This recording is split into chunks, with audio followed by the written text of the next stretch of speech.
a man known for exploring vast uncharted territories, was the unlikely creator of a document that first allowed great numbers of stateless people to travel across international borders. Today, in honor of his 156th birthday, the Google Doodle is a celebration of Fridtjof Nansen, scientist, champion skier, Arctic explorer, oceanographer, and humanitarian. One of Norway's most celebrated historical figures, Nansen spent the later half of his career passionately advocating for the rights of displaced peoples, work for which he was honored with the Nobel Peace Prize.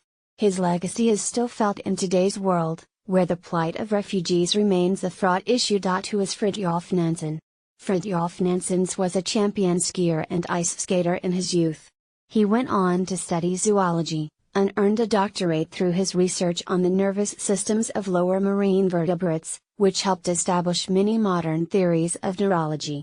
His passion for biology and cross-country skiing led him to become an explorer. I demolished the bridges behind me, then there is no choice but to move forward, Nansen once said. He led the team that first traveled across Greenland in 1888, and tried to become the first man to reach the North Pole during a 1893-96 northern expedition. He didn't reach the pole, but made it to 86 degrees 14 north latitude, farther than anyone else had at that time. Fearless explorer to fearsome diplomat, after returning from the Arctic a national hero, Nansen's interests turned back to his own country. He successfully advocated for Norway's independence from Sweden, and became Norway's ambassador in London in 1908. After negotiating the relaxation of an Allied blockade that halted the shipment of vital supplies into Europe during World War I, he was named president of the Norwegian Union for the League of Nations in 1919.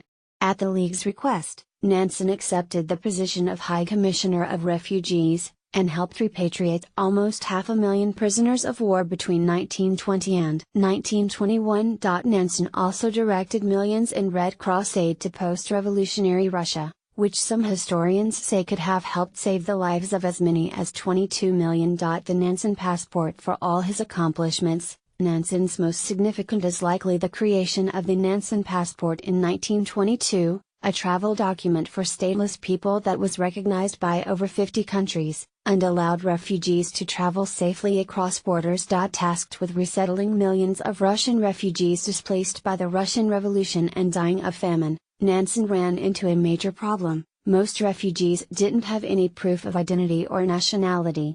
He created the Nansen passport to solve the issue. The Nansen passport was originally conceived for Russian refugees, but many other displaced peoples used the identity document between 1922 and 1938, including refugees of the Greco-Turkish Wars.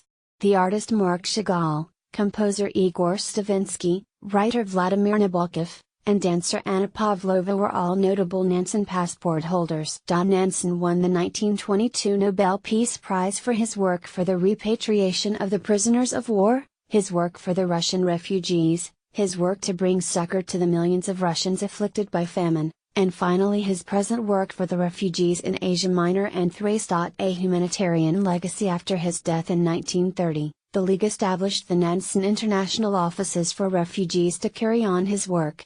Following in Nansen's path, the eponymous office received the Nobel Peace Prize in 1938. Nansen passports, no longer used, directly led to the United Nations policy of issuing travel documents for refugees and other stateless people. It was Nansen's extraordinary vision and leadership that convinced global leaders following World War I that the free movement of refugees was fundamental to the establishment of a safe, stable international community. As the plight of global refugees in Europe continues to spark conflict between nations, it's crucial that today's leaders see the crisis as Nansen did, a humanitarian issue, rather than a political one.